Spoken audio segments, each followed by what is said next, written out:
Hi, I'm Kente Scott, and you're listening to my interview with Elaine Goodman on gogoodman.com.au. What's the earliest memory you have of comedy having an effect on you? When we talked a few weeks ago, you told me about the time you stole your dad's Richard hmm Pryor tape. Was that your earliest memory?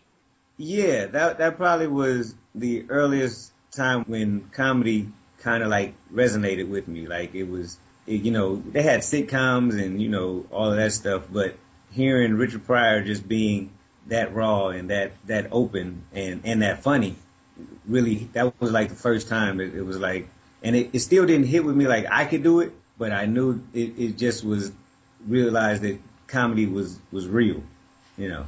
What were the sitcoms you watched growing up?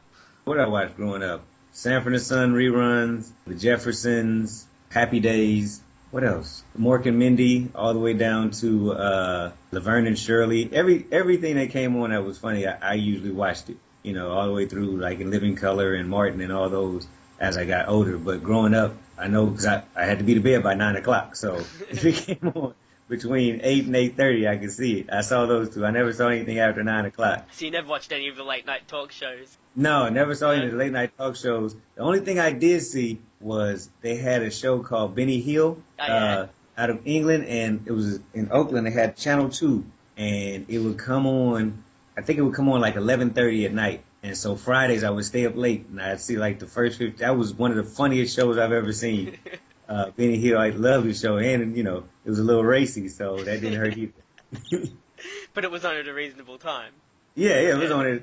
I shouldn't have been up watching it, but I was watching it. I read in your bio that you had unique parents and a unique upbringing. Can you give me a few examples? Yeah, I have like I tell people, I'm a father from a long line of fathers. My father was a father, his father was a father. You know what I mean? And I had a mother and a father, so they were unique in the fact that, I didn't realize my parents talked to each other when I was little. So one time I stole like $8 in quarters from my father, and my mother was like, "Where did you get all those quarters from?" And I was like, "Oh, Daddy said I could have them." And then of course she asked him, and that night I got a whooping and my sister was like, "Well, why you didn't think they talked? They sleep in the same room." So I was like, it never dawned on me. I thought they just hung out with each other. I didn't know they actually talked to each other. But my father is a character in his own right because he's never wrong. He's never been wrong in his life. The closest he's ever been wrong to admitting that he was wrong, he said, "Well, I guess we both right this time." So, He's one of those guys. yeah, he's one of those guys. He's an old school guy. Doesn't believe, like, he didn't believe in feelings. Like, he didn't believe feelings were real. He thought that was like something that the Republican Party made up to hold us down.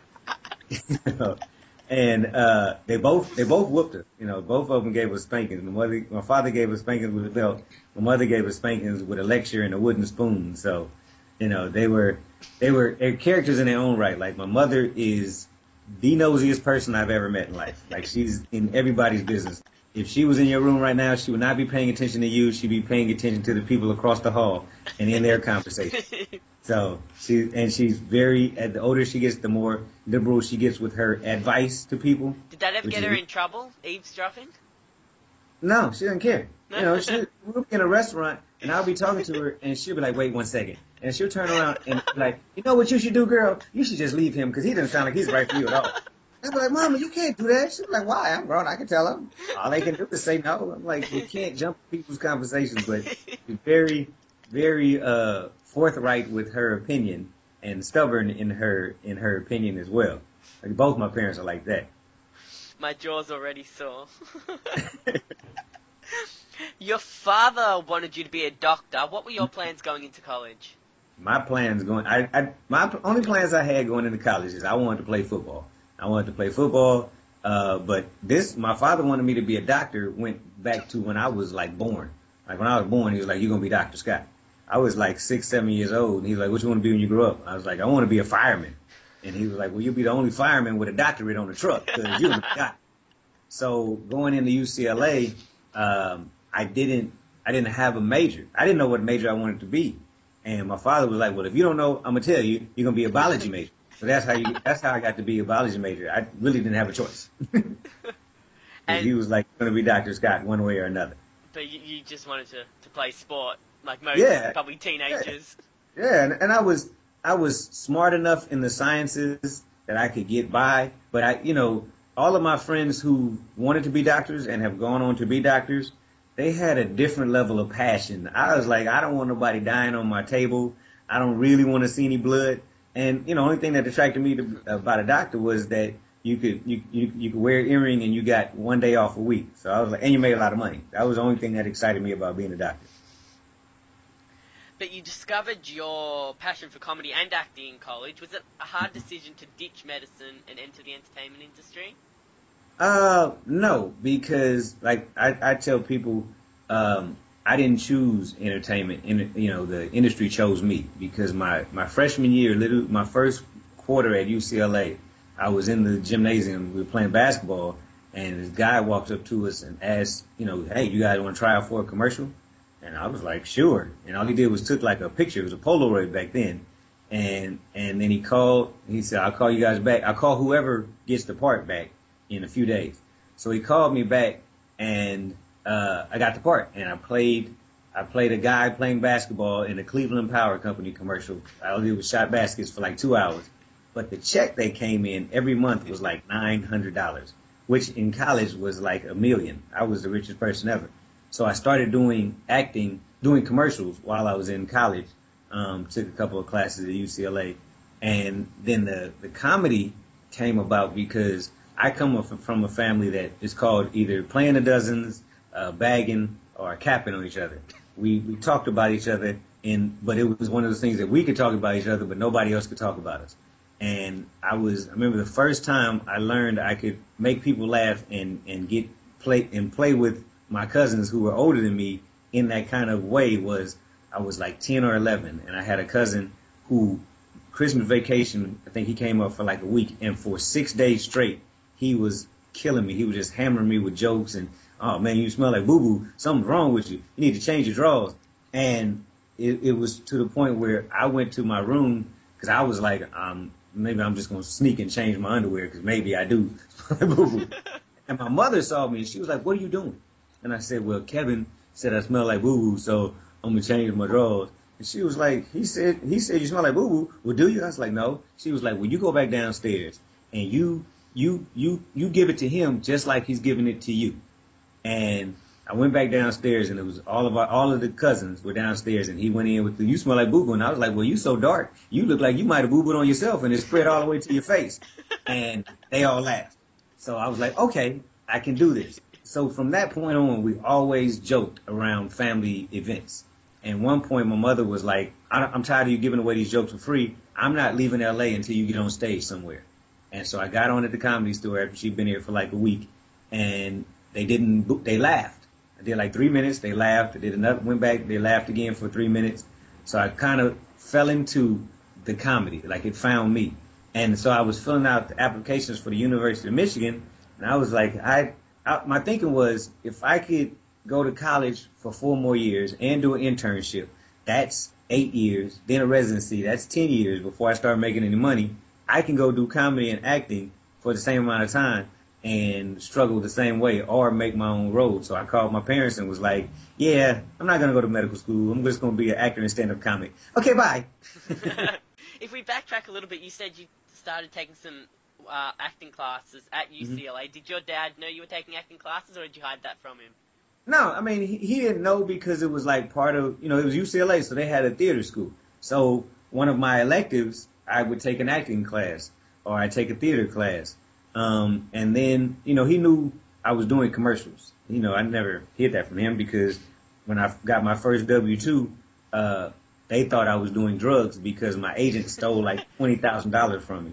And they were like, hey, are you down there doing crack or something? I was like, what are you talking about? They were like, well, we saw your W-2 because it went to the house and their tax guy did my tax and they said you made like $25,000. I was like, no, I made $5,000 and it was great. And so they knew I was into acting, but it wasn't like I was hiding anything from them. I was still going to school, still taking classes, but I wasn't as excited about being a doctor anymore, if I ever was. You mentioned you started performing comedy after college in the Comedy Store in LA. Who else has performed there in the past? Like, what kind of names have stood on that stage? Everybody's performed there. Richard Pryor, Eddie Murphy, Robin Williams, because it's Pauly Shore's mother, who owns the Comedy Store. So everybody's going through Chris Rock, George Carlin, the who's who of comedy have gone through the Comedy Store. Who else? Paul Mooney. Who else I think of? Sarah Silverman. Everybody who's done comedy and come through L.A., George Lopez has come to the Comedy Store and has performed at that stage, on those stages. Have you met any of them? Did you Yeah. bump into any of them? Yeah? Bumped into quite a few of them. And never met Richard Pryor. That was the one thing I didn't, because by the time I started going to the Comedy Store was when he was regressing in his health. And so I didn't want to see him like that. Like, they would just put him on stage in a wheelchair and, just let him kind of mumble through whatever he was doing. So I never got to meet him, but I met Eddie Murphy at the Comedy Store and on the movie set. Damon Wayans, George Lopez. Didn't get to meet Robin Williams. It's a couple of regrets I've had in comedy. Didn't get to meet Richard Pryor. Didn't get to meet Robin Williams. But yeah, run into a lot of them up there because you never know who will drop in up there. How did you write your first routine? Did you have any guidance? You mean the when I did at the Comedy Store, or when you first started doing stand-up comedy professionally? How did you go about making your first routine? Did you have any guidance or help with it? Yes, I did. I took a workshop because it's funny because just like I would take classes at UCLA, every quarter I would buy my books, but I would buy a book that didn't have anything to do with school. And one year I bought a book called The Art of Stand-Up Comedy. I wasn't interested in it at the time, but it just seemed like it was cool. It seemed like it'd be something funny to read. And the lady who wrote it, her name was Judy Carter, and on the end of her book, she said she has a workshop. So after I did the Comedy Store a couple of times, did 3 minutes, I went to take her workshop because I realized I didn't know how to write jokes. I knew how to be funny. And so she taught me, one, that there's more to my comedy and my world than just talking about my parents whooping my butt growing up. And she taught me how to write jokes as a structure. She taught me the art and the science of writing jokes, the setup and the punchline and how you make a funny story into a funny comedy bit. So that's how I learned. I took it twice. So I had a 5-minute set and then twice. So I had a 10-minute set after I took her course. You said your acting career started in college with a few commercials. Mm-hmm. How serious were you about pursuing acting as opposed to comedy, or did they both intertwine somewhat? They both intertwine and kind of overlap. I was very serious about acting because the acting checks are much better than the comedy checks until you're like a Kevin Hart or Eddie Murphy or somebody like that. So I was making good money doing the commercials and doing guest star roles, and in like 2001 I stopped doing comedy altogether because I booked my first movie as a lead and I was like, I'm about to be a star now, I don't need this comedy stuff anymore. And then in 2008 we had the writer's strike and the actor's strike, so that got me back into the comedy world because I was like, well, I need to make some money with my craft. So I started back doing the comedy clubs out here in LA, built a whole new routine, and then that's when I started going back on the road again. From 1997, you jumped ahead a little bit. From 1997 to 2000, you had quite a few cameos in shows like ER, Family Matters, and Seventh Heaven. Mm-hmm. Was jumping around different sets and shows a good starting point for you? Yeah. I mean, it was good because I watch a lot. Like I'm used to be shy, so when I first get on a set or something, and I'm the new guy, I'm quiet. I just watch how it works, and I watch the people who are the leads, like Family Matters, Reginald Bell Johnson, Jaleel White, George Clooney on ER, Eric LaSalle, and Noah Wiley, people like that who were working every week. I was like watching them to see how they carried themselves, how they memorized their lines, and how they acted naturally. Because I would be there for maybe one line or one day or 1 week, but I was like, well, how do these people are so natural with what they do? So I would watch them a lot. So it was great being around so many veterans in comedy. Did you get to speak to George? No, No. no, because he was there one day, and I fooled around and fell asleep in my trailer, and by the time I woke up, he was gone. You got your own trailer. Yeah, I mean, it was like it was my door to a trailer. So yeah, I didn't have the whole double wide. I just had a room.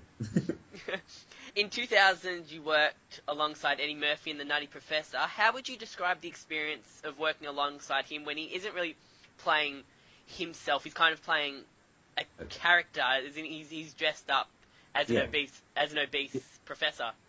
Right. It was great because he became Professor Klump. Like, even when they cut and he introduced himself, they introduced it like, this is Kente Scott. He'll be doing a scene with you. And I knew it was Eddie Murphy. That's one of my idols in comedy. But he was like, hey, how you doing? Nice to meet you. And he had the Professor Klump voice on. I was like, this is ridiculous. And there's one take that I do. I'm riding a bike, and instead of him saying whatever hey Marcus, whatever my character's name was, he says, hey Kente. And I almost crashed the bike into the bushes because I was like, oh Lord, Eddie Murphy is Professor Klump, remembers my name. But he was that character. Like, he had to walk, if you didn't know he was in a fat suit, you would think it was a big guy who was a professor, and he just was so happy. But he was fully that way, and it wasn't until I met him outside of the suit that I saw how much differently he was, because, like, outside the suit, not on stage, he was very quiet, very, very, to himself. Is that scary to see the two sides of the extremes of an actor? Not in the sense that it's not scary to me. It was challenging to me, because I was like, I want to get that good that I can disappear into a character and nobody will know it's me if I'm in makeup.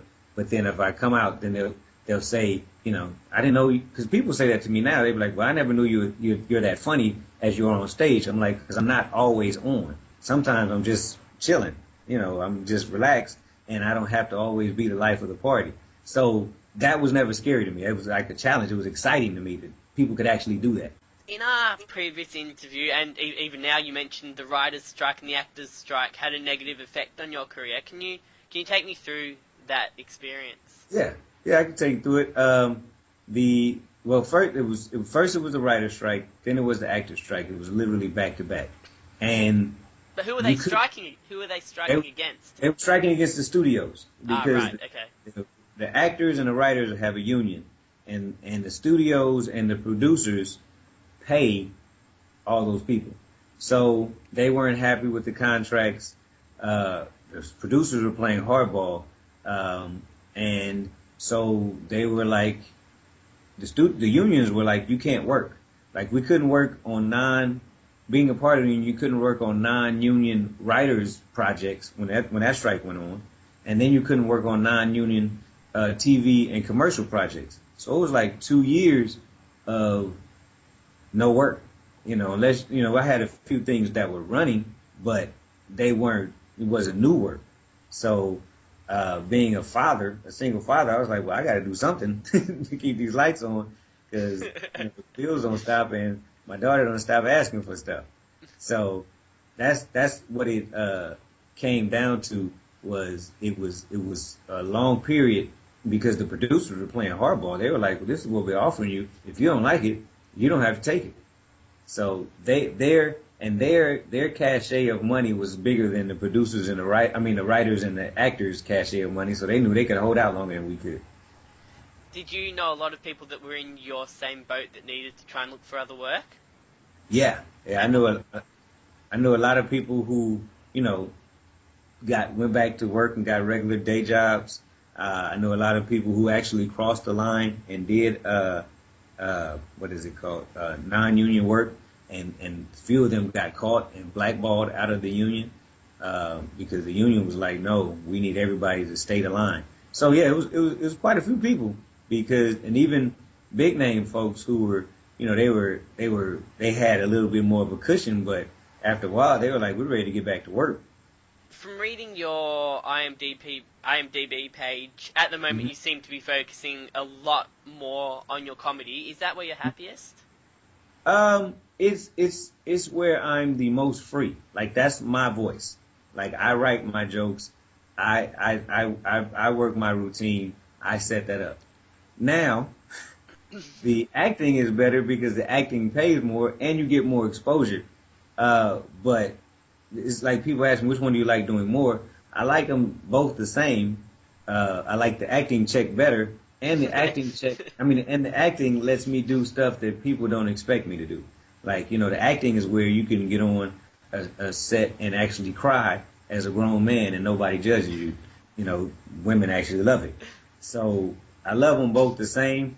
Just the way the industry has worked out, I've gotten more work doing the comedy of late. And where has the comedy taken you? Is it taking you just around America? Have you been overseas or? Yes. Yeah. Yes, all over America. Actually going to Canada in late November, which will be really cold. Been to Japan. I performed for the troops in Japan. We did a 10-day tour that I co-headlined. Been all over America. And actually producing some of my own shows. I recently just started a comedy workshop this year. So I help people like I was when I started, help them to learn how to write jokes and how to get better in their comedy writing. Are you looking to get a special on Netflix? Yes. Yeah. Yes, I am. Those specials pay well. Yeah. We got Netflix in Australia over the past few months. I've been watching all the comedy, all the stand-up specials on there. Some of them are really good, even from the people I haven't heard so much about. Yeah. I'm looking to get one on there. In the next year, if I'm gonna need to be on everybody's comedy show on TV, like Last Comic Standing, whatever else is out there. That's my goal, is to be on TV as much as possible, either doing comedy or acting. Have you ever been close to getting like a stand-up spot on like Conan or on Jimmy Fallon or Letterman or anything like that? Not Letterman, because that's on the East Coast. Auditioned for Jimmy Fallon, but he doesn't really have a lot of comedians on there, so it was more for one of his sketches. And then they had I don't know if you guys had it out there, but they had the Arsenio Hall show. No, we didn't have that. I didn't have it. Okay. It was a show that was big out here in the 90s, and then it came back last year for like a year. So I was on the waiting list to appear on there, and they said, you'll probably be on in the second season. And then, of course, they canceled it. Yeah. So is it annoying that a lot of, like, the Tonight Show has moved from the West Coast to the East Coast? Does that make it harder to try and get TV exposure? It does, because now the only thing out here is Conan's show. All the rest of them are on the East Coast. So it does make it harder because I'm not based on the East Coast. Like, it was easier when the Tonight Show was here. Like I said, the Arsenio Hall show was here. They had a late night with Colin Ferguson was here. Craig Ferguson, yeah. Yeah, and that was... Jimmy Kimmel's on the West Coast as well, isn't he? Jimmy Kimmel is the only thing that's still here. Jimmy Kimmel and Conan O'Brien are the two shows that are here now. But like I said, Jimmy Kimmel doesn't have a lot of comedians on there doing stand-up. And Conan does, but I don't know if he's had them in a while. Like, they kind of changed their format from year to year. You need to get on The View. Yeah. I'd love to be on The View for just a guest spot on there. One good time. You also play a part in the web series Class Dismissed. Do you see that as a way of keeping your foot in acting so you can go back to it a little later? Because it's a web series, doesn't get as much exposure as a TV series. Is it just a way of keeping your foot in the door? Yes. Way to be around other actors who, keep your chops up, and to get exposure. It updates your IMDb page. So yes, definitely was a way for me to keep acting. And any project, like I've done other projects where it's no pay involved, but it's exposure, or it's, a indie project or a student film, just to keep my acting chops up. Yeah. What have you got planned for the rest of 2015? The rest of 2015, I actually just had a photo shoot, so I'm looking to get a new theatrical agent so I can get on TV more regularly. in October 13th, I'm doing the last comedy boot camp of the year. This will be the third one that I've coached a class in. And then, like I said, in November, going to Canada to do stand up for I think it's a 10-day tour throughout Canada. And then also working on getting on cruise ships as one of their featured comedians. So that's the plans for the next 3 to 5 months. And then my sister and I have a sitcom that we're shopping actively as we speak. So hopefully that'll get picked up by one of these networks soon. I know guys that have done the cruise ship thing. That's the only reason I'd want to try and get into a little bit of stand-up, just to go on cruises. I don't want the fame or the fortune or anything. I just want to go on a cruise ship for free. Hilarious. That's great. I just want to go on trips. Just take me on trips for free. That's great. Exactly. It's interesting you mentioned a lot of the talk shows have moved to the East Coast. A lot of people say that LA is better for movies and TV, but New York is better for theater. Which side is better for comedy? From the comedian standpoint, I would say New York is better for comedians because they are more receptive to the comedy as well as the performing arts. Like, they have plays out there every day, so they know how to act at comedy clubs. They know if they come to comedy club, they're coming to laugh. And the people that run the rooms and book the rooms take care of the comedians more. Like in LA, they still work under the premise that you can always be discovered in a comedy club, so they won't pay you, or they'll pay you very little because you could be discovered. That could be a big break. So, they kind of, for lack of a better word, they kind of pimp the comedians out here.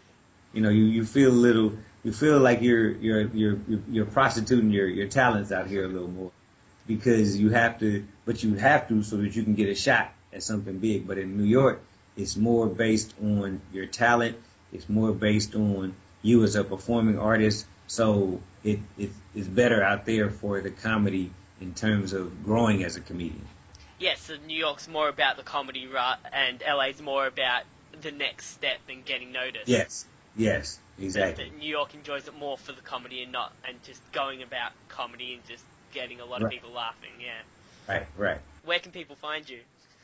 You can find me on my website, which is we're about to refurbish it, but it's KenteScott.com, my first and last name. Great thing about having a name like Kente is that usually all the emails and the websites are not taken. Instagram, Facebook, Twitter, what's the new one? Periscope is at Contagious, KenteGious. So it's like contagious, but it's Contagious. And then my Facebook page is Kente Scott.